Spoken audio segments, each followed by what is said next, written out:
안녕하십니까. 7월 14일 유튜브 영상 제작을 시작하겠습니다.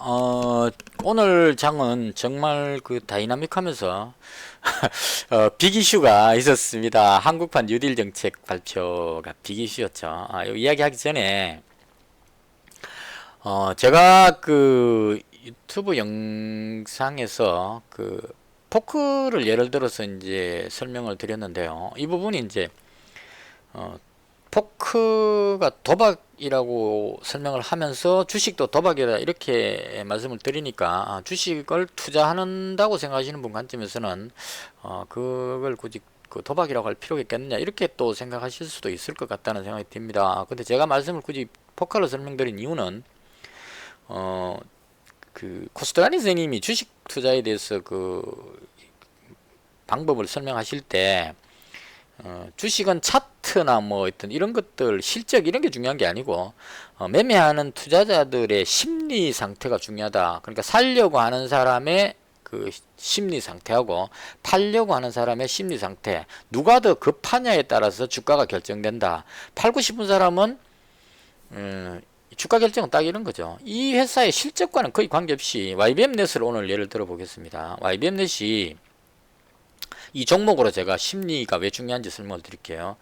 5분봉으로 봤을 때 아침에 여기서 YBM넷이 상승하는 모습이 나왔습니다. 이때 왜 올라갔느냐 하면 오늘 유시민 이사장 관련주로 해서 서울시장 후보로 유시민 이사장이 언급이 되면서 그 관련주로 해서 유시민 관련주에 가장 대표적으로 오랫동안 인지도가 있는 게 보혜양조로 알고 있습니다. 제가 알고 있는 종목은. 근데 게시판 들어가 보니까 보혜양조, 풍강, 그리고 이 YBM넷 이렇게 언급이 되는 것 같아요. 그래서 유시민 관련주로 해서 다른 종목 올라갈 때 따라서 이렇게 움직이고 있었습니다. 그리고 있었는데 한국판 뉴딜 설명하면서 이 뉴딜 설명 끝나고 나서 여기서 뉴스가 저도 봤는데 뉴스를요.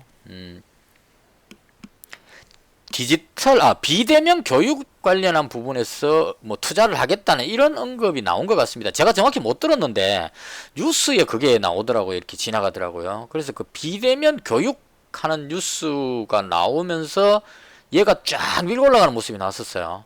그래서 쫙 올라가다가 이게 다시 또 쭉 내려오다가 그래서 저도 여기서 한번 들어갔었습니다. 여기서 괜찮아 보여서 들어갔는데 이게 끝날 때까지 쭉 밀려서 여기서 마지막에 고민하다가 정리를 했습니다. 한 8만원 날렸습니다. 이게 이건 이런데 안 꼬신다고 생각하면서 참 그렇게 됐어요. 그래서 이 부분이 심리로 설명하자면 유시민 관련주에서 잘 올라가고 있다가 여기서 엉뚱하게 비대면 교육하는 뉴스를 보고 유시민 관련주라고 생각하고 매매하는 사람들은 아침부터 열심히 관련주들 종목 움직임을 보면서 매매를 했겠죠. 근데 순간적으로 여기서 단타하는 사람들이 왕 몰려오는 겁니다. 뉴딜 정책 발표하고 나서 비대면 교육 뉴스 보고 관련주가 교육 관련주 YBM넷 이렇게 찾아갖고 막 들어온 겁니다. 그러니까 거래량이 폭주하면서 쫙 밀어올리다가 이거 아니다 이러면서 이제 밀리죠. 이 밀리는 이유는 한국판 뉴딜 발표 끝나고 나서 그동안 올랐던 뉴딜 관련한 풍력이고 뭐 수소차고 뭐고 간에 전부 다 하락하는 모습이 나왔거든요. 그러니까 뉴딜 관련주들은 다 던지는 분위기다 해서 막 던지기 시작하는 겁니다. 그래서 뉴스 보고 들어왔던 사람들이 던지기 시작하죠. 그럼 던지니까 그 힘으로 해서 막 떨어지기 시작하는 겁니다. 그리고 나서 여기서 끝이 나버렸다는 얘기죠. 그러니까 이게 한국판 뉴딜로 해서 별로 올라온 게 없습니다. 얘는 코로나 관련해서 학생들 코로나 걸려가지고 온라인 교육되게 됐을 때 그때 올라갔지 한국형 뉴딜하고 별로 관계없는 종목입니다. 그래서 코로나가 확산세가 됐을 때 오르고 진정되면 내려오고 이러고 있는 종목이었는데 이게 유시민 관련줄에서 엮여가지고 아침에 올라가고 있다가 뜬금없이 뉴스 한 줄에 갑자기 한국판 뉴딜 종목으로 변신해가지고 쫙 올라가다가 단타 도는 사람들이 빠지니까 이제부터는 이제 이 종목의 본질은 사라졌죠. 단타로 들어온 미수 몰빵 친 사람들, 그러니까 단타 친 사람들 대부분 미수 몰빵 칠 겁니다. 돈 1,000만 원 있으면 배팅을 한 1억대로 그냥 풀 배팅으로 쳐버리죠. 몇 배나 쳐버립니다. 쳐갖고 먹으면 1% 먹으면 뭐 100만 원 번다 이런 마음으로 쳐버리는 것 같아요. 쳤는데 밀려버리니까 팔지를 못하는 상황이죠. 계속 밀리면 이제 수익 날 때도 엄청나게 나오지만 손실 날 때도 어마어마하게 손실이 나오게 되죠. 그러면 이게 빠지면 미수 풀배팅 하는 사람들이 못 견딥니다. 왜냐면 미수 정리 안 하면 계속 빠지면 깡통돼 버리거든요. 그래서 그 손절하는 힘으로 인해서 팔고 싶은 사람이 급하게 이게 시간이 얼마 안 남았기 때문에 장 끝날 때까지 정리해야 된다는 얘기입니다. 아침에 그랬으면 좀 이렇게 지켜보는데 끝날 뿌리면 했기 때문에 이거 끝날 때까지 못 팔면은 미수로 묶여가지고 다음에 그 반대 매매 나간다 뭐 이렇게 연결이 돼 버리면 이제 급하니까 던질 수밖에 없죠. 그래서 팔고 싶은 사람이 급해지는 그 상황이 되니까 아무리 그 IBM 넷이라는 이 회사가 어떤 종목인지 어떤 이유로 올랐는지는 중요하지 않습니다. 이 순간에 팔고 싶은 사람이 더 급하기 때문에 내려올 수밖에 없다는 얘기죠. 그래서 이 부분을 코스닥 선생님은 주가가 오르고 내리는 거는 다른 게 중요한 게 아니고 지금 이 순간에 팔려고 하는 사람이 마음이 급하냐 살려고 하는 사람이 급하냐 여기에 따라 결정된다. 여기서는 팔려고 하는 사람이 되게 급해졌죠. 못 팔면 묶이니까 막 던지는 거죠. 그래서 급나가는 모습이 나왔다 이런 얘기입니다. 그래서 이런 식으로 되기 때문에 이게 포커판의 어떤 배팅을 칠 때의 그 사람 심리 상태하고 좀 유사하다 싶어서 제가 그걸 예를 들어서 설명을 드린 겁니다. 그래서 제가 설명드리는 방법은 주로 코스닥 선생님 책에 나오는 그 방식을 예를 들어서 설명을 드립니다. 근데 단점은 제가 지금 투자금이 작아서 코스닥 선생님은 좀 장기적인 관점으로 설명을 해 놓으셨는데 그 책에 장기 투자로 설명해 놓으셨어요. 10년 뭐 이렇게 설명을 해 놓으셨기 때문에 제가 억대 투자자라면 뭐 10년 목표는 아니더라도 적어도 1년 목표로 이렇게 들어가고 나가면 되는데 제 자금이 지금 그렇게 많지는 않습니다. 그래서 제가 스윙으로 한 2, 3일 정도 보고 매매하는데 최근 들어서 시장이 흐름이 좀 불안정하다 보니까 자꾸 짧게 매매하다 보니까 거의 단타가 돼가지고 마치 부안여동파가 단타하는 것처럼 지금 제가 하고 있다. 이래서 이제 반성도 좀 많이 하고 이렇게 하고 있는 중입니다. 그래서 제가 매매할 때 어떤 기준은 어떤 시장의 어떤 재료 뉴스를 보고 생각을 해서 그 생각을 분석한 다음에 관련 종목을 매매한다 이렇게 보시면 될 것 같아요. 그래서 오늘 지금 제가 정치 관련주 이 부분을 언급을 해야 되는데 이것도 예전에 제가 해보면 대통령 관련한 대통령 후보 관련한 설명을 하면 이 지지하는 성향에 따라서 제 이야기가 상당히 좀 좋게 들리는 사람이 있는 반면에 반대쪽에 계시는 분들은 아주 거부감을 느끼게 그렇게 들리시는 것 같아요. 그래서 코스닥 선생님 책에 그렇게 기술해 놨습니다. 정치 관련주 테마를 매매할 때는 지지나 정치 성향의 영향을 받지 말고 매매하라고 되어 있습니다. 이 코스닥 선생님 이미 경험을 했기 때문에 그렇게 얘기하는 거예요. 제가 이명박 대통령하고 정동영 후보하고 대선할 때 이명박 대통령을 개인적으로 별로 안 좋아했기 때문에 이화공영하고 특수건설이 그렇게 몇십 배 상승할 동안 제가 이쪽 종목은 들어가지를 못했다는 거죠. 반대쪽에 정동영 관련주에 매매했다가 계속 손해만 보고 얘들은 급등해갖고 몇 배가 수익이 터졌습니다. 이렇게 경험을 했기 때문에 내가 지지하는 그런 성향대로 매매하는 것은 맞지 않다. 가장 중요한 것은 지지율을 보고 당선 가능성이 누가 높으냐 여기에 맞춰서 배팅을 하는 것이 맞다. 적어도 투자자는 그냥 뭐 밖에서 개인적인 정치 성향에 대해서 말할 때는 자기 성향을 말하면 되지만 투자는 적어도 정치 성향은 배제하고 내가 진보냐 보수냐 무시하고 누가 될 가능성이 높으냐 여기 관점으로 봐주시면 좋을 것 같고 그런 관점에서 정치 관련주에 대한 설명을 드릴 때 정치적인 관점으로 보지는 말고 그냥 투자하는 종목 관점으로 봐주시면 좋겠습니다. 미리 염려스러워서 말씀을 드리는 겁니다. 자, 오늘 가장 핫했던 부분입니다. 한국판 뉴딜 정책 발표가 있는 날이라고 나오길래 아침부터 적어 놓고 노트에 도대체 언제 나오나 하고 뉴스를 상당히 주의 깊게 듣고 있었습니다. 오늘 딴 거 안 하고 거의 계속 YTN 뉴스만 듣고 있었어요. 근데 오후에 장 끝날 때쯤 돼 가지고 대통령께서 직접 발표하신다 이렇게 나왔어요. 그래서 와, 이 한국판 뉴딜에 어마어마한 어떤 이런 정책이 발표되는 것 같다 하고 이제 기대를 잔뜩 하고 이제 저는 그렇게 했습니다. 그 관심 종목 뽑아놓은 것 중에 풍력이 갈 것이냐, 수소차가 갈 것이냐, 아니면 디지털이니까 또 이 뭐 데이터 관련한 쪽이 갈 것이냐, 뭐 이런 쪽으로 해서 그 바짝 긴장하고 있었어요. 어디로 튈까 싶어서 이제 올라가면 따라 잡아보려고 배팅하려고. 물론 이제 다른 거 매매하고 있었기 때문에 100만 원만 딱 가지고 이제 100만 원 갖고 한번 올라가는 거 한번 잡아볼까 이런 생각을 하고 이제 지켜보고 있었습니다. 근데 어제 제가 방송할 때 말씀드렸는데요. 어제 딱 이 동국 SNC를 가지고 설명드렸습니다. 코스타인쌤 책에는 그렇게 이야기해놨죠. 페타콤플리라고 표현해놨어요. 이게 독일인지 부른지 모르겠는데, 페타콤플리가 그 기정사실 이렇게 해설해놨는데, 우리나라 사람들이 흔히 이제 표현하는 게 재료 노출입니다. 그래서 모든 종목들이 실적 발표에 특히 이제 그런 게 많이 나오죠.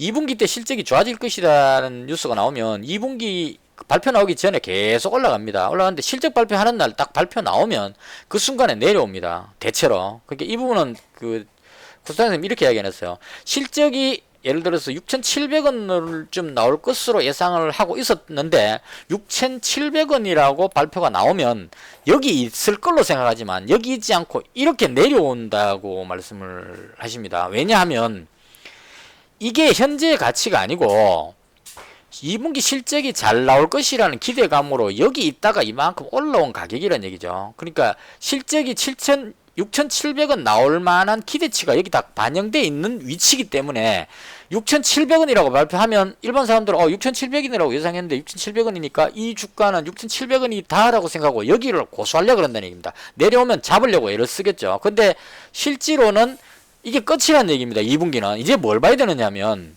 3분기 때 예상이 얼마냐 이걸 봅니다. 그래서 6,700원이라고 발표하고 나서 3분기 때는 이거보다 훨씬 많이 나올 것이다 하면 그 다음에 더 올라갑니다. 약간 그날 조정받고 나서 3분기 때 더 좋아질 것이다 하면 올라가는데 적어도 그날은 6,700원 하게 되면 빠지는 거죠. 삼성전자도 마찬가지입니다. 지난번에 이때죠. 이날입니다. 삼성전자가 2분기 때 선방했다고 실적이 좋게 나왔다 하니까 캡으로 떠가지고 쭉 밀려가지고 눌러버리죠. 이런 식이 됩니다. 그러니까 우리가 기대하는 그 부분이 달성됐을 때 재료 노출을 해갖고 거꾸로 내려올 수 있다. 그래서 제가 동국 SNC 설명드릴 때 이게 한국판 UD를 발표했을 때 재료 노출로 해서 내려오게 될지 아니면 자리를 유지할지 아니면 추가로 기대감으로 예상했던 것보다 더 좋은 투자가 돼가지고 그 기대감으로 더 올라갈지는 지켜봐야 될 부분이다 라고 말씀드렸는데 오늘은 재료 노출 현상으로 내려오는 그 방향으로 결정이 됐습니다. 근데 이게 조금 허무했습니다. 제가 뉴스 듣고 있었는데 대통령께서 나오셔가지고 뭐 저는 이럴 줄 알았어요. 뭐 풍력 개발에 몇 조, 그 다음에 스마트 그리드에 몇 조, 그 다음 디지털 빅데이터에 몇 조, 뭐 이런 쪽으로 투자하는 금액을 쫙 이야기하실 줄 알았는데, 제가 들은 기억으로는 58조인가 한번 들은 것 같고, 예전에 이거 7월 달에 발표할 것이라고 이야기할 때 200 몇십 조였지 싶은데, 그만큼 수치도 안 나왔던 것 같아요. 그래서 그린 뉴딜에 58조 이거 나왔던가, 뭐 디지털 뉴딜에 58조 같은 그거 나오고, 나머지 금액은 잘 못 들은 것 같고, 그리고 세분화해서 어디 얼마 이렇게 하는 게 아니고 뭉뚱그려서 미래 성장 산업을 위해서 K 방역으로 코로나도 잘 지켰고 뭐 이런 어떤 우리나라의 저력을 힘을 모아가지고 적극적으로 투자해서 미래 먹거리에 적극적으로 투자하겠다 하고 끝 이렇게 된 것 같아요. 거의 끝. 나 좀 더 나올 줄 알고 계속 듣고 있었는데 대통령께서 그렇게 하고 기자회견 딱 끝나 보니까 갑자기 이렇게 멍한 거 있죠. 그러나 저는 이제 그 생각했어요.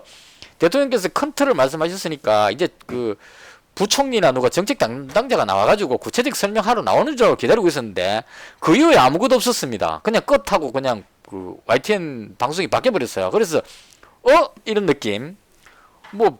발표 하나 됐는데 옛날에 했던 말을 하고 뭐 차이가 별로 없죠. 그래서 이런 현상이 나왔던 것 같아요.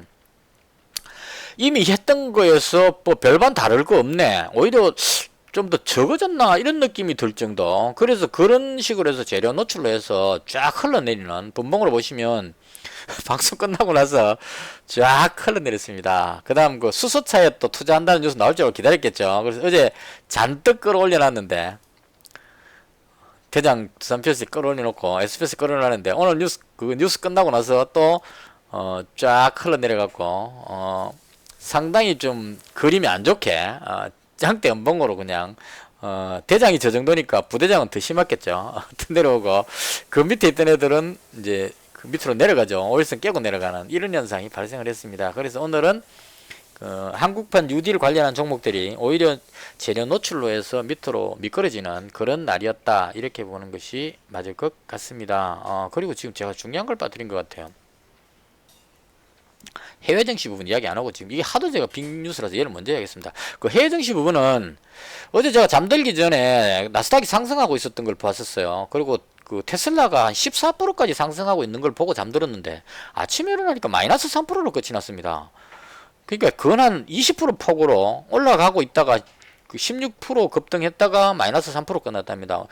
급등하고 있다가 갑자기 쫙 빠져서 끝났다, 이렇게 보시면 되겠죠. 그래서 이런 이제 정상에 나온 이유가 기술주 거품 논란으로 차익 실현 그 매물로 나스닥이 급락했다, 이렇게 뉴스에 나왔습니다. 그 이제 전문가들이 기술주들이 너무 많이 올랐다, 실제 오르는 그 가치보다 거품이 너무 끼어가지고 너무 많이 올랐다, 이런 평가를 하니까 사람들이 너무 많이 올랐구나 하고 나서 이제 막 팔기 시작해가지고 차익 실현을 해서 쭉 내려왔다, 이런 얘기죠. 근데 이 부분은 조금 생각해 봐야 될 게, 자, 예를 들어서 나스닥이다, 이런 얘기죠. 다우지수는 그렇게 큰 변화가 없었어요. 올라가고 있다가 이제 꼬리 달고 내려온 정도인데 하락하지 않고 그냥 그 보합에서 마감을 했습니다. 근데 나스닥이 이제 가장 문제인데, 이 모양이. 근데 이건 생각해 볼 필요가 있어요. 이게 무슨 뭐 경제 봉쇄라든가 무슨 특이한 악재로 해가지고 주식을 던져야 되는 상황으로 해서 빠지고 있는 모양이었다면 이제 악재니까 하락할 수 있다, 급락할 수 있다, 이렇게 불안감을 가져야 되는데 이건 너무 많이 올란 거에 대한 차익 실현했기 때문에 오르는 것은 맞는데 너무 많이 올랐으니까 이 부분을 거품만 빼면, 예를 들어 한 이 정도까지만 거품을 빼게 된다면, 한 이 정도까지 거품 빠지면, 거품 빠졌으니까 이제 이 가격이 맞다 하니까 더 빠질 이유는 없죠. 그러니까 제가 말씀드리고 싶은 것은 악재로 해서 급락하는 모습이었다면 이 악재가 해소될 때까지 계속 빠질 수 있는 불안감을 느껴야 되는데, 이건 악재가 발생했다기보다는 너무 많이 오른 것에 대한 이익 실현으로 내려왔기 때문에 이건 특별하게 뭐 큰 악재로 해석하기는 조금 그렇지 않느냐, 이렇게 보는 것 같아요. 그래서 국내 증시가 해외 증시 내려오는 거에 비해서는 덜 빠지고 선방을 했습니다. 근데 개인적으로 봤을 때는 이 부분이 조금 걸립니다. 캘리포니아에서 그 실내 영업 금지 조치가 단행됐다, 이렇게 그 뉴스에 나왔어요. 그러니까 캘리포니아의 그 확진자가 너무 늘어나니까 식당이라든가 뭐 이런 그 실내 영업을 다시 금지시키는 봉쇄 조치를 취했다, 이런 얘기죠. 그래서 이 부분은 경제 봉쇄하게 되면 주가는 내려올 위험성이 있습니다. 그래서 그 나스닥 급락하는 차익 실현, 이 부분은 그 일회성으로 그냥 빠졌다, 이렇게 보면 되니까 거품만 제거되면 다시 올라갈 수 있다, 이렇게 보면 되는데, 문제는 미국의 확진자가 너무 많이 늘어나니까 실내 영업 금지, 이 부분이 진짜 악재로 작용해서, 만약 확진자가 계속 늘어나서 뭐 지금 6만 5천 그러고 있는데 하루에 한 10만 명 되면 캘리포니아 뿐만이 아니라 뭐 플로리다라든가 다른 어떤 주에서도 봉쇄 정치를 할 수밖에 없겠죠. 계속 그렇게 걸리고 있는데 놔둘 수는 없으니까.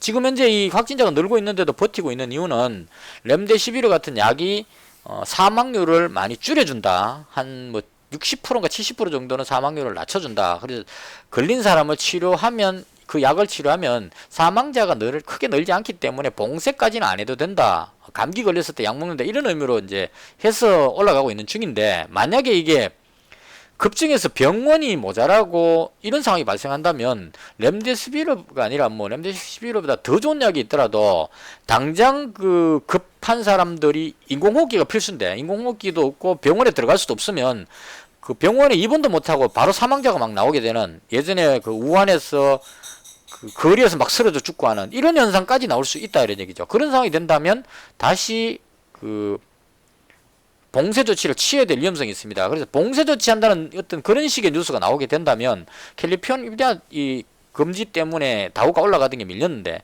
이런 상황이 또 다른 지역까지 나온다, 이렇게 되면 봉쇄 조치에 대한 불안감으로 해서 급락해버릴 수 있다, 이런 얘기죠. 그래서 지금은 유동성의 힘으로 증시가 오르고는 있지만 코로나가 아직까지 계속 확산하고 있는 상태이기 때문에 일본도 마찬가지입니다. 일본이 지금 100명대 이상을 계속 늘어나고 있는데, 문제는 일본 같은 경우도 이 확진자가 누가 확진자인지를 파악을 제대로 못하고 있습니다. 우리나라는, 중국은 거의 통제가 된 것 같고, 우리나라는 확진자 걸리면 주변에 있는 사람 다 조사하기 때문에 음성적으로 이렇게 무증상자들이 막 퍼지는 이런 것들은 어느 정도 통제가 되고 있다고 봅니다. 근데 일본 같은 경우에는 누가 확진자인지도 잘 모르고 그냥 다 그냥 흩어져 있기 때문에 무증상을 가진 사람들이 자기가 걸린 줄도 모르고 막 다니면서 퍼뜨리게 되는 그런 상황이 될 수도 있다는 얘기죠. 일본은 심하게 아플 때 병원에 가서 의사가 검사하라 그랬을 때 검사하라 이런 식이기 때문에 실제로 검사 못 받은 사람 중에 확진자가 퍼뜨리고 있을 가능성도 있다. 그래서 이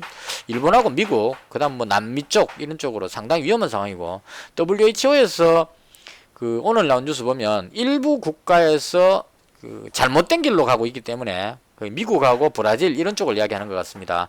우리나라처럼 혹은 유럽의 독일 뭐 이런 나라처럼 확진자를 검사한 다음에 걸린 사람들을 따로 분류해서 이렇게 추적해서 따라잡아는, 이 대한민국이 지금 하고 있는 이 방법, 이게 유일한 현재 방법인데 미국이나 브라질 이런 데는 그렇게 안 하고 있죠.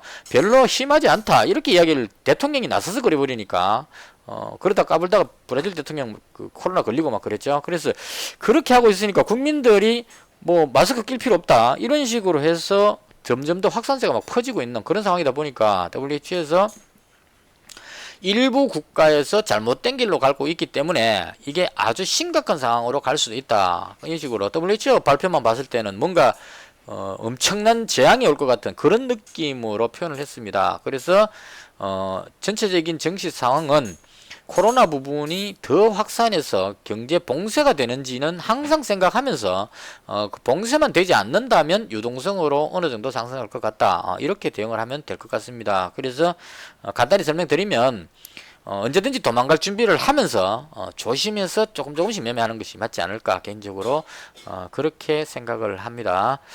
자, 그다음 한국판 뉴딜은 오늘 재료 노출해서 급락했다는 설명 드렸고요. 그 다음 제가 봤을 때 오늘 괜찮은 테마는 한 두 가지 정도인데요. 첫 번째로 서울시장 보궐선거 관련해서 내년 4월 7일로 알고 있는데요. 지난번에 어제까지 안철수 관련주하고 오세훈 관련주가 그렇게 이 주식시장에 보면 참 재밌습니다. 누가 서울시장 될지를 우리는 벌써 투표를 하고 있습니다. 그러니까 여론조사 하기 전에 투자자들은 여론조사가 어떻게 나올지를 예상을 해서 첫 번째로 먼저 뜬 게 진양화학입니다. 이게 오세훈 전 시장 관련주요. 보궐선거 그 뉴스 터졌을 때 바로 점상으로 가장 강한 모습을 보여줬었고요. 그 다음날 떴는데 올라가려고 하다가 꼬리 달고 지금 밀려서 옆으로 횡보하는 그런 상황입니다. 그래서 이제 많이 올려놨으니까 더 확실한 어떤 뉴스가 나올지에 대해서 이제 간보는 상황이죠.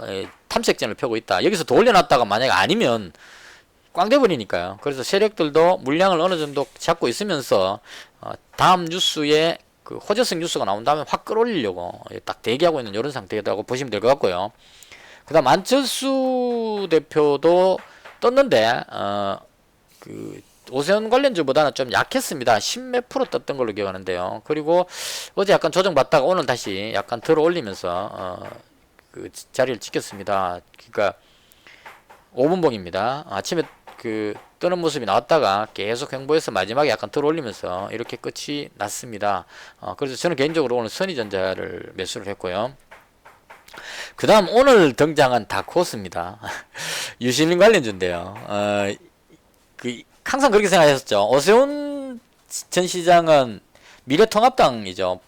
보수니까. 그 다음 안철수 대표는 국민의당입니다. 그래서 국민의당 대표로 서울시장에 출마할 수 있는 자격이 있죠. 그럼 민주당에서는 과연 누가 나올 것인가 하는 이 부분이 미스테리였어요. 옛날에 노무현 대통령 시절에 오른팔도 있고 뭐 여러 사람이 있는데 뭐 감옥 갔다 온 사람도 있고 그렇기 때문에, 그리고 더군다나 지금 충남도지사, 서울시장, 부산시장 뭐 이렇게 해서 지금 이미지가 좀 실추된 상황이라서 과연 누가 대표로 나올 수 있을까, 서울시장 후보로 나올 수 있을까 하는 이런 이제 의문을 갖고 있었는데 투자하는 사람들은 또 예리하게 찾아내죠. 그래서 오늘 유시민 이사장이죠. 아마 노무현 재단 이사장으로 알고 있는데요. 유시민 이사장이 그 민주당 후보가 될 가능성이 있다 이런 쪽으로 해서 끌어올렸습니다. 그 제가 알기로는 유시민 관련주 중에 가장 대표적인 게 보혜양조인데요. 보혜양조 이게 예전부터 유시민 씨가 대권 후보 그 지지율 조사했을 때 이때였던 것 같아요. 지지율 조사했을 때 많이 빠졌네요. 그때에 비해서 보혜양조가 이 회사가 그 보혜양조 술이잖아요. 실적이 별로여서 그때도 힘들었거든요. 이때쯤이었던 것 같습니다. 대선 기대감해서 이제 많이 오르고 하는 이런 현상이 나왔는데 유시민 이사장이 나는 정치할 생각이 없다 이렇게 딱 못을 박아버렸죠. 그 모친 돌아가셨을 때도 난 정치인 절대 안 하겠다 뭐 이렇게 강경하게 안 하겠다 여론조사에서 빼달라 막 이렇게 했기 때문에 그래서 탈락해가지고 제 그 유튜브 쪽으로 해서 이제 조용한 그런 상태로 빠져 있었습니다. 근데 이제 오늘 다시 유시민 이사장이 서울시장 후보로 언급이 되니까 가장 그 강력해 보이는 보혜양주가 올라갑니다. 근데 차트를 뒤에 봤는데 이게 한번 미리 움직였지 않나 하는 생각도 좀 듭니다. 잠깐만요. 이게 진양화 하루 1, 2, 3일이죠. 점상 가고 점상 가는 날 제가 몰랐다고 볼 수 있겠네요. 보혜양조가 하나 둘 셋이죠. 그러니까 이날 벌써 아마 그 서울시장 후보로 예상을 했네요. 제가 못 빠뜨린 겁니다. 이건 보니까 이미 예상 올랐고 그 다음에 오늘 본격적으로 이제 끌어올리는 모습이 나왔다. 여기서 물량을 지금 대량 거래 트지면서 물량을 모은 다음에 물량을 모으고 그 다음 오늘 끌어올린 모습 이런 흐름으로 보면 될 것 같습니다. 그래서 보혜양조가 대장격으로 움직였었고요. 그 다음 게시판 들어가서 보니까 관련주가 이제 좀 여러 개 나오던데요. 정확한지는 모르겠지만 주가 흐름으로 봤을 때 비슷해 보여서 제가 뽑아봤습니다. 보혜양조 가고 나서 그 다음에 풍강하고 YBM넷하고 유엔젤 정산해강 이렇게 게시판에 글을 본 것 같아요. 그래서 관련주를 제가 다 미래ING라는 종목도 누가 올려놨던데 이 종목은 그 300원짜리이기 때문에 얘는 빼겠습니다. 이런 종목 잘못 들어갔다가 뭐 거래 정지 이래보면 그냥 한 방에 다 날아가 버리죠. 아무리 그 수익도 좋지만 안전하게 해야 된다고 봐서 그 1000원짜리 밑으로는 좀 조심하겠습니다. 그래서 보혜양조가 급등을 하고 그 다음에 유엔젤이라는 종목이 강한 모습을 보인 것 같습니다. 근데 이 유엔젤이라는 종목은 그걸로 알고 있거든요. 팽수였던 것 같아요. 그 팽수 관련주로 해서 올라가다가 그동안 많이 빠져 있었는데 오늘 그 게시판에 유시민 관련주 이렇게 언급이 되면서 이게 팽수 때문에 올라간 건지 유시민 관련주 때문에 올라간지 모르겠는데 제가 봤을 때는 움직임으로 봤을 때 유시민 관련주로 올라간 것이 아닌가 이렇게 예상을 합니다. 그리고 제가 가장 주의 깊게 봤던 게 풍강입니다. 왜 이렇게 봤느냐 하면 저는 일단 그 테마주 나오게 되면 그 유동 물량을 먼저 봅니다. 보혜양조 딱 보면 9,300만 주거든요. 9,300만 주 같으면 어마어마하게 많은 물량입니다. 그래서 이 많은 물량을 다 흡수를 해서 세력이 끌어올리려면 거의 불가능하죠. 아무리 저가형이지만 이걸 자기들이 다 샀다가 나중에 올리고 나서 팔 때도 문제가 되겠죠. 그래서 이런 건 세력이 올린다기보다는 세력이 이제 바람잡이식으로 끌어올리지 않나 싶어요. 그냥 방향만 트는 거겠죠. 그러니까 여기서 어떤 그런 여론이 느껴진다 싶을 때 확 끌어올려서 사면 뒤에 개인들이 이거 대장이다 그러고 우르르 몰려들어서 추가로 올라가는 이런 현상이 나올 것 같습니다. 그래서 이 현상이 이제 세력들이 마음먹고 그냥 진짜 유시민 씨가 그 지지율 서울시장 지지율 1위 이런 거 나왔을 때 얘를 확 끌어올리려면 상당히 많은 힘이 들겠죠. 앞에 그 딱 지금 매물도 엄청나게 있고 하기 때문에 그래서 이걸 다 사갖고 끌어올리기는 부담스럽기 때문에 가볍게 못 올라간다 이런 얘기입니다. 근데 그 유엔젤은 이제 이게 팽수인지 아니면 유시민인지 확실하게 색깔 구분이 안 되기 때문에 또 좀 애매하고 그리고 여기도 물량이 좀 많은 편입니다. 그런데 풍강을 제가 좋게 봤던 이유는 물론 매물대에 받쳐 있는데 이 종목을 보니까 600만 주밖에 안 됩니다. 그러니까 유동 물량이 600만 주면 푸른 기술 뭐 이런 종목들 이 철도 갈 때 대하TI 같은 종목은 유동 물량이 5,900만 주라서 되게 무겁게 움직이는데요. 얘가 갈 때 푸른 기술 같은 거 눌러보면 유동 물량이 상당히 작습니다. 이야기하다 또 옆으로 자꾸 빠지는데요. 제가 생각나는 거 다 말씀드릴게요. 얘는 400만 주밖에 안 되죠. 조비도 마찬가지입니다. 조비가 이 강하게 올라가는 이유가 유동 물량이 100만 주밖에 안 됩니다. 그래서 재료만 맞아 떨어지면 북한이 비료 지원 그래버리면 100만 주기 때문에 얘는 바로 점으로 그냥 팍팍 날아갈 수 있다 이런 얘기죠. 그래서 이런 식으로 급등할 때 유동 물량이 어느 정도 적은 게 좋지 않느냐 하는 게 개인적인 생각입니다. 이것도 어디까지나 제 개인적인 생각입니다. 그래서 유시민 관련주를 다 놓고 봤을 때 풍강이라는 종목이 딱 보니까 600만 주밖에 안 되더란 얘기죠. 그리고 많은 회사인지를 봐야 되니까요. 자동차 부품 어쩌고 저쩌고 해서 나옵니다. 그리고 실적을 봤는데 적자가 별로 없죠. 2019년도에 흑자 영업이익이 15억이고 부채 비율, 유보율 깔끔하죠. 부채가 별로 없고 유보율이 넉넉하게 있으니까. 그래서 탄탄한 회사고 유동 물량이 600만 주기 때문에 이제 중요한 건 얘가 유시민 관련주이냐 아니냐인데 오늘 흐름으로 봤을 때 대장으로는 못 갔지만 보혜 양조가 움직일 때 거의 따라 움직이는 모습이 나왔었다 이런 얘기죠. 보혜 양조가 그림 대충 한번 보시죠. 5분봉이거든요. 올리고 밀리죠. 그러면 풍강을 딱 보시면 여기서 올리고 밀리죠. 근데 뒷부분이 좀 달라졌다는 얘기죠. 보혜 양조가 여기서 못 들어올리고 유동 물량이 많으니까요. 확 못 들어올리고 횡보성에서 여기서 끝나버렸는데 풍강은 보시면 마지막에 확 들어올리면서 끝이 났다 이런 얘기죠. 그래서 이런 흐름이기 때문에 물론 아직까지 이 종목이 어제까지 별로 반응이 없다가 지금 오늘 나왔기 때문에 매물도 많고 하기 때문에 여기서 세력들이 또 흔들기는 흔들 겁니다. 자기들이 물량을 모아야 되니까 내려는 척 올리는 척 이렇게 하면서 갈 것 같고요. 제가 이제 대응할 수 있는 거는 얘가 유시민 관련주가 맞다면 유시민 이사장이 서울시장에 출마할 가능성과 그리고 만약 여론조사 했을 때 어느 정도 그 지지율이 나와줄까 이 부분이 이제 될 것 같습니다. 그래서 제가 봤을 때는 틀림없이 그렇게 이야기하겠죠. 나는 정치에 관심 없다 이렇게 이야기를 할 거라고 봅니다. 근데 그 본인이 정치할 생각이 없다 한다고 해서 정치 안 하는 경우는 잘 없다고 봅니다. 제가 지지하는 사람들이 그 막 뒤에서 적극적으로 밀면 이게 또 그렇게 다 흘러갑니다. 대체로 옛날에 대통령 후보분들도 보면 죄송합니다. 이번이 마지막이다. 이번에 떨어지면 대권 출마는 그만두겠다 하고 이제 마지막이니까 밀어달라 이렇게 했는데 떨어지고 나서 이제 좀 쉬었다가 몇 년 지나고 나면 본인은 아무 말 안 하죠. 근데 그 지지자들이 그 막 이제 그 여러와 같이 성원으로 그 출마 안 하면 안 되는 분위기가 돼갖고 어쩔 수 없이 출마하게 되는 그런 현상이 나오더라 이런 얘기죠. 그래서 유시민 이사장은 나는 정치에 관심 없다고 말했잖아 라고 말할 것 같은데 지지율 조사하면 꽤 좋게 나올 것 같아요. 예전에 대선 후보 그 지지율 할 때 유시민 씨가 거의 한 2위나 3위 정도로 상당히 인지도가 인기가 좋은 사람으로 나왔던 걸로 기억합니다. 그 지지율이 좋게 나왔는데 본인이 안 하겠다 그러는 바람에 이제 투자하는 사람들이 상당히 힘들었죠. 지지율 좋게 나오면 가만히 있으면 올라가는데 본인이 안 하겠다 그래 버리니까 세력이 끌어올려 놨는데 안 하겠다 해버리니까 이 지지율로 봐서는 올라가는데 본인이 안 하겠다니까 그럼 아니네 그러고 내려가는 이런 현상이 계속 나왔었거든요. 그래서 일단은 안 하겠다는 의사표시를 할 것 같은데 당장 나와가지고 난 뭐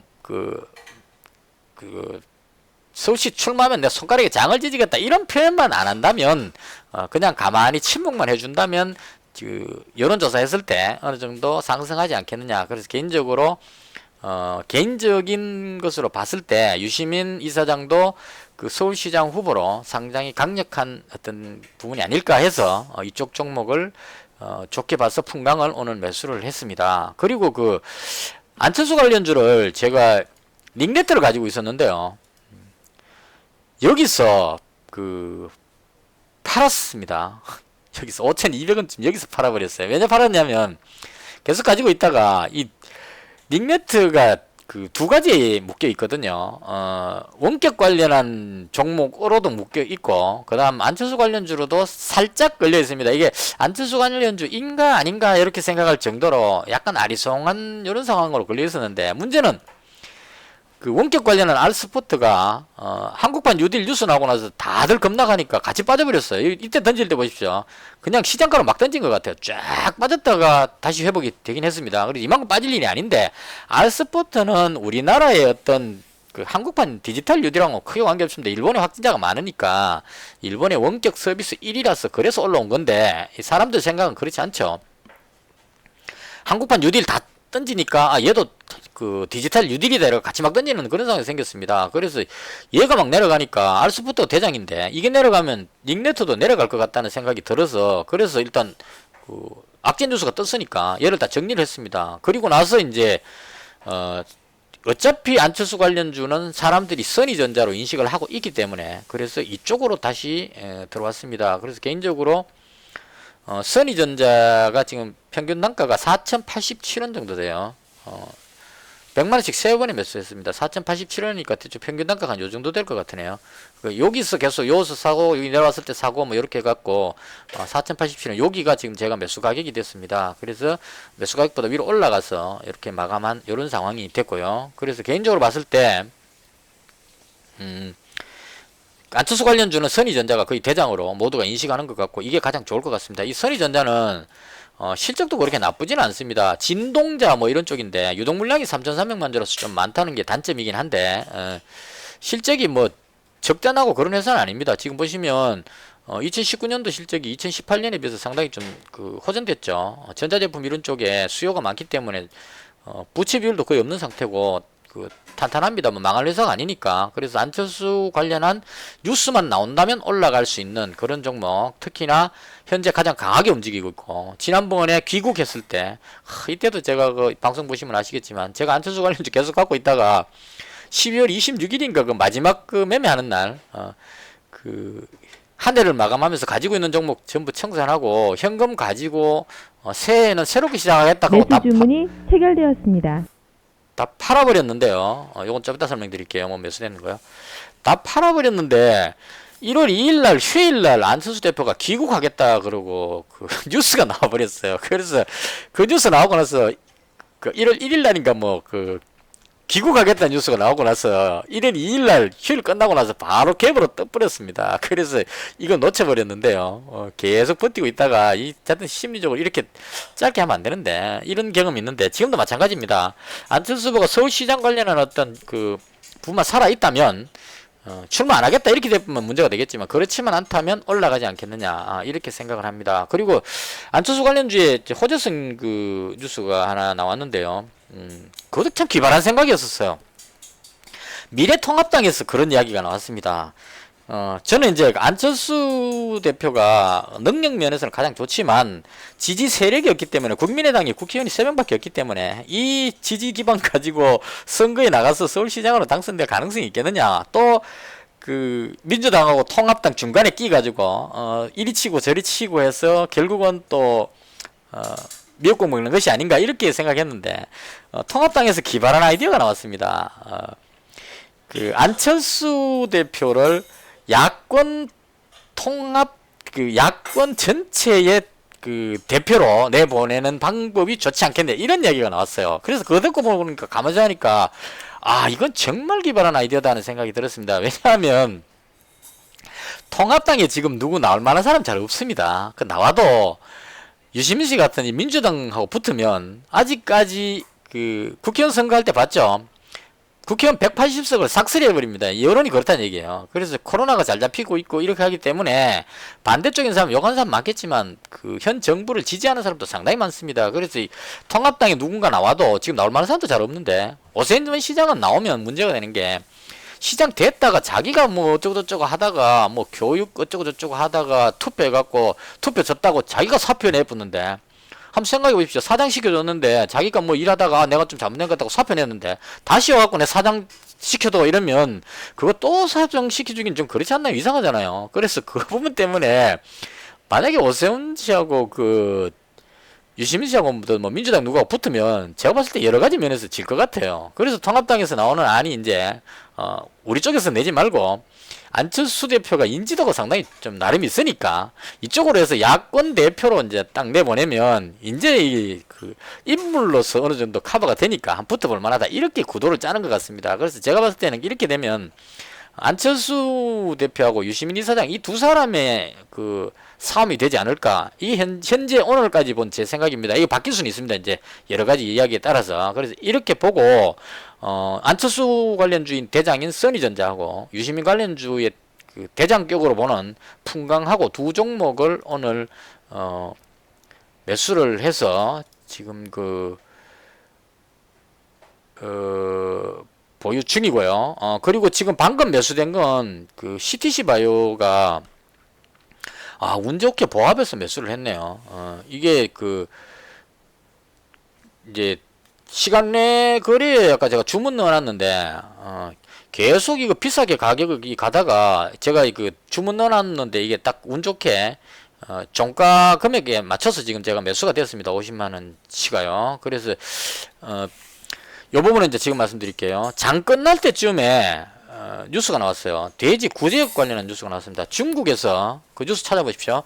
돼지 열병 코로나로 난리 났는데 구제역까지 발생했다 이렇게 뉴스가 나왔습니다. 그래서 돼지 구제역하고 뉴스 나오니까 사람들은 이 돼지에 뭐 나오면 체시스를 무조건 그 대장으로 끌고 가는 것 같아요. 그래서 그 장 끝날 때 체시스 보시면 본봉을 딱 보면 이 돼지 관련한 뉴스는 거의 끝날 때쯤 나와요. 그러니까 항상 대기하고 있어야 됩니다. 스탠바이 해야 됩니다.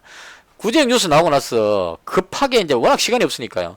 급하게 막 사서 올리다가 마지막에 시간에 종가 거래 딱 들어가니까 살려는 사람이 막 그냥 시장가로 막 매수하겠다고 던진 주문 넣으니까 이게 벙 떠가지고 11%나 급등해서 끝나버렸습니다. 그래서 이렇게 돼버리니까 일봉으로 보면 많이 올랐네 이렇게 볼 수 있겠지만 분봉으로 보면 계속 밀리고 있다가 뉴스 한 방에 급등해버리는 이런 상황이 발생했다는 얘기죠. 이건 예전에 제 기억에 깨끗한 나라인가 그 종목이 이 증상이 한번 나왔었어요. 그래서 제가 한번 매매했다가 또 한 방 먹은 적이 있었는데요. 이거 그때가 분봉이 나오려는 거니까 이 깨끗한 나라가 실적 발표하는 날이었는데요. 8월 15일 날이었을 겁니다. 5월 15일이죠. 맞죠? 5월 15일 날. 자, 이거 분봉은 지금 땡길 수 없으니까 일봉으로 그냥 말로 설명해 드릴게요. 깨끗한 나라가 장중에 이 정도에서 끝났어요. 거의 끝나려고 했는데 끝날 즈음에 뭐가 나버렸냐면 실적이 좋게 나와버렸습니다. 그래서 마지막 호가 때 붕 떠갖고 여기서 끝나버렸어요. 이게 분봉으로 보시면 아까 체시스처럼 쭉 가다가 마지막에 팡 떠갖고 여기서 끝났습니다. 그래서 제가 그 다음날 아침에 실적이 정말 좋게 나왔다고 봤기 때문에 실적 때문에 올라가겠지 싶어서 시가에 바로 매수했어요. 매수하자마자 바로 쭉 밀려가지고 손절했습니다. 그래서 이것 때문에 체시스가 이렇게 급등하니까 그게 연상이 돼가지고 이래 되는 종목을 매수하기가 좀 부담스러웠어요. 지금 체시스가 사람들은 대장으로 보는데 뻥 떠갖고 올랐는데 이게 만약에 내일 아침에 여기서 출발해가지고 아니면 갭으로 떠서 출발해서 음봉으로 쭉 밀려버리지 않을까 싶어서 그래서 시간에 들어가지를 못했습니다. 지금 체시스 보시면 시간에 억수로 높이 한 4%대 떠갖고 있다가 지금 계속 뒤로 밀리고 있죠. 밀려가지고 거의 보합권까지 내려옵니다. 이건 왜냐하면 여기서 붕 떴기 때문에 이때 가지고 있던 사람들이 벌써 10% 벌었잖아요. 10%보다 더 벌었을 수도 있겠습니다. 왜냐하면 하락하고 있다가 이만큼 하락하고 있다가 11% 떴으니까 한 13, 14%의 수익이 나서 끝나버렸기 때문에 팔고 싶을 거란 얘기죠. 그리고 구제역이 많이 퍼진 것도 아니고 그래서 내일 올라간다는 보장도 없기 때문에 팔고 싶은 욕구 이런 게 생기기 때문에 시간에서 지금 뒤로 밀린다 이렇게 보는 것이 맞지 않을까 싶습니다. 그래서 지금 뒤로 밀리고 있는 그런 상황이고요. 개인적으로 체시스는 별로 안 좋아하기 때문에 구체적으로 이 자회사가 뭐한 일인지 정확히 모르겠고 소독 어쩌고 저쩌고 그러는데 얘가 왜 대장인지는 아직까지 이해를 못하고 있습니다. 돼지해병 터졌을 때 가장 대장으로 갔는데 일단 사람들은 그렇게 인식하고 있다. 그렇게 보시면 될 것 같고 그 다음 실질적으로 동물 관련해서 가장 괜찮아 보이는 종목이 가격으로 봤을 때요. 이글벳이 가장 좋다고 봤습니다. 개인적으로. 그래서 이글벳은 지금 한 2.6%까지 아직 유지하고 있죠. 근데 이 종목도 마찬가지로 떠서 마감했기 때문에 내일 어떻게 될지 약간 불안감 사고는 쉽습니다. 솔직히 사고는 쉽은데 좀 불안감 이렇게 느껴지고 있고요. 그래서 개인적으로 봤을 때 제시스는 불안해서 못 들어갈 것 같고 이글벳이나 아니면 이 대성미생물이 제가 알기로는 돼지 관련한 어떤 백신을 치료제를 가장 많이 갖고 있는 걸로 알고 있습니다. 이때 상한가 들어간 날 뭔 일이 있었냐면 중국에서 신종 돼지 독감이 발생했다 이렇게 했기 때문에 돼지 독감 뭐 이런 거에 치료하는 데는 또 대생미생물인가 봐요. 그래서 상한가 들어갔습니다. 가장 강했습니다. 마찬가지로 돼지 구제역이 했기 때문에 돼지하고 관련되는 어떤 종목 했을 때 대생미생물이 대장격으로 움직일 가능성이 있다 해서 얘를 지금 시간에 18,300원에 지금 주문 넣어놨습니다. 그래서 아마 체결될 가능성이 있어 보이는데요. 지금 체시스가 뒤로 밀리는 걸로 봐서 요거 체시스가 지금 뒤로 밀리죠. 그러면 체시스 대장이 밀리니까 같이 밀린다는 의미로 돈 더 주고 사고 싶은 생각이 없다고 갑자기 많이 변했죠. 그래서 대생미생물을 일단 취소 주문 접수 완료. 취소 주문 접수 완료. 제가 계좌번호 때문에 옆에 감춰놓고 매수하고 있습니다. 요거를 지금 저 돼지 구제역은 확실한 그 확산이 아니기 때문에 일단 50만 원치만 매수를 하려고 지금 생각하고 있습니다. 그래서 27줄을 얼마에 끝났느냐 하면 대생미생물이 18,100원에 끝났거든요. 그래서 18,100원에 이거 체시스가 뒤로 밀리면 매수 주문 접수 완료. 예, 주문해놨습니다. 대장 밀린다 해서 얘도 같이 내려갈 가능성이 있죠. 지금 상승폭이 참 조금씩 주는데 그나마 덜 빠지는 이유는 돼지 관련한 뉴스이기 때문에 살리는 사람이 아직까지 많아서 그렇지 않냐 개인적으로 이렇게 생각합니다. 그래서 이글벳 대생미생물 그리고 이제 또 한 종목이 CTC 바이오인데요. 이 종목은 분봉 보시면 뉴스 나왔는데 올라가지를 못하고 다시 내려와 버렸습니다. 이게 아마 이 뭔 뉴스 때문에 구제액이 아닌 다른 무슨 뉴스 때문에 올라가려고 매수 주문이 하다가 체결되었습니다. 대생미생물 바로 체결됐죠.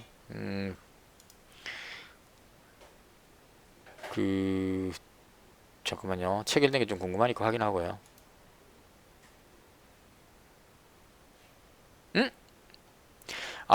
이거 실수했습니다. 금액을 수정해야 되는데 일단 18,300원에 체결이 돼버렸습니다. 100원으로 바꿨어야 되는데 100원으로 바꾸려고 하다가 뭐랬죠? 이거 주문을 2번 넣어놨는데 그 중에 하나가 체결이 돼버렸네요. 이 50만원짜리 얘가 체결이 돼버렸습니다. 수정을 잘못해가지고 일단은 취소 주문 200원 비싸게 완료. 샀는데요. 제 생각보다는 일단은 뭐 주문됐으니까 그걸로 만족을 하겠습니다. 그래서 말이 약간 샜는데요. CTC 바이오를 제가 왜 좋게 보느냐면 이거 뉴스가 예전에 좀 오래전에 뉴스 나왔었어요.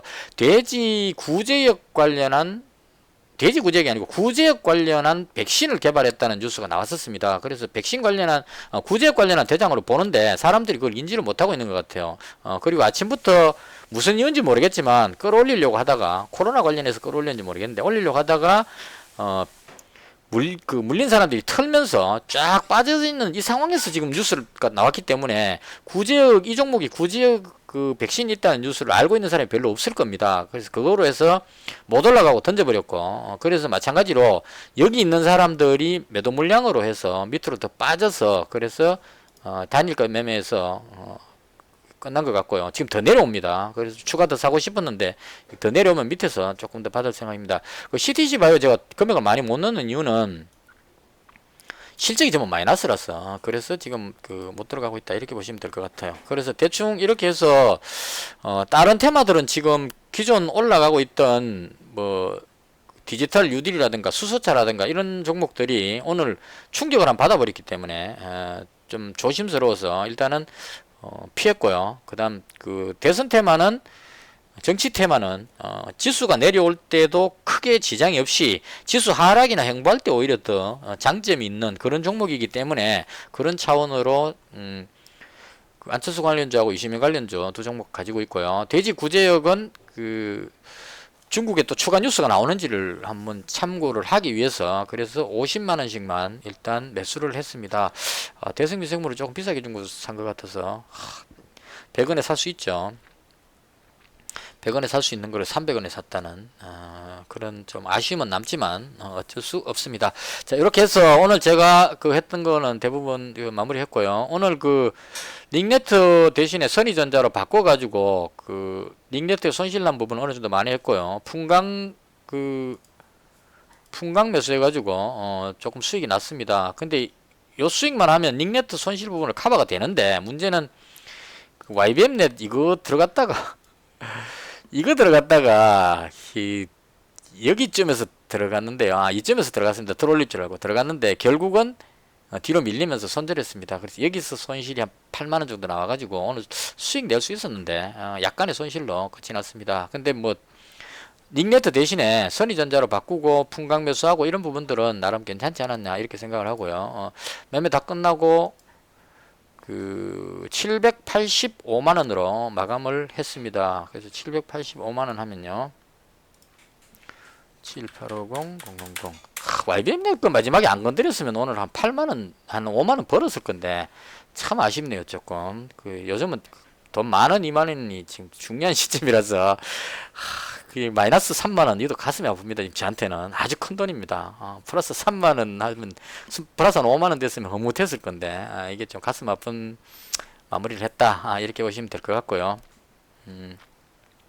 YBN에서는 실수했습니다. 들어가는 게 아닌데 그 사람들이 디지털 뉴딜 그걸 그렇게 생각해가지고 손절했던 이유는 풍강을 가지고 있기 때문에 그것도 풍강을 지금 300만원을 가지고 있기 때문에 굳이 그 뒤에 따라오는 종목을 이 부분에 물린 사람들까지 다 책임져 가면서 제가 붙들고 있을 필요는 없겠다 싶어서 그래서 정리하고 지금 대지 구제역 쪽으로 갈아타고 있다 이렇게 보시면 될 것 같습니다. 이렇게 해서 오늘도 영상이 좀 상당히 긴데요. 하고 싶은 말 다 했습니다. 앞으로 그냥 제 하고 싶은 말 그대로 다 하겠습니다. 그래서 너무 길다고 생각하시는 분은 이 영상 끝나고 바로 뒤에 5분 요약 영상 올리니까요. 5분짜리로 간략하게 들으시면 될 것 같습니다. 이것을 해서 오늘 영상을 마치기 전에 금일잔고가 785만원 통장에 들어있는 돈을 항상 가슴속에 새기면서 이거 잃어버리면 내 인생의 주식은 끝난다. 마지막 매매다. 이걸 되새기면서 그렇게 하고 있습니다. 그리고 마지막에 지금 두 종목 추가됐죠. CTC 바이오하고 대성미생물. 아마도 대지 구제역으로 확산되는 뉴스가 나온다면 개인적으로 봤을 때 CTC 바이오나 대성미생물이 물론 이제 이글벳도 올라갈 겁니다. 이글벳도 지금 살 거거든요. 이글벳, CTC 바이오, 대성미생물 이렇게 세 종목이 가장 좋지 않을까. 체시스는 뭐 사람들이 좋아하긴 하는데 개인적으로 얘는 싫어하기 때문에 이거 상한가 가더라도 얘는 안 먹겠습니다. 이쪽 세 종목으로 노려볼 생각입니다. 이렇게 해서 오늘은 마이너스 3만원이지만 나름 뉴딜 정책 이후에 급락하고 있는 소나기를 잘 피했다. 그리고 종목 교체를 잘했다. 이렇게 생각하면서 만족하면서 매매를 마치겠습니다. 시청해주셔서 대단히 감사합니다.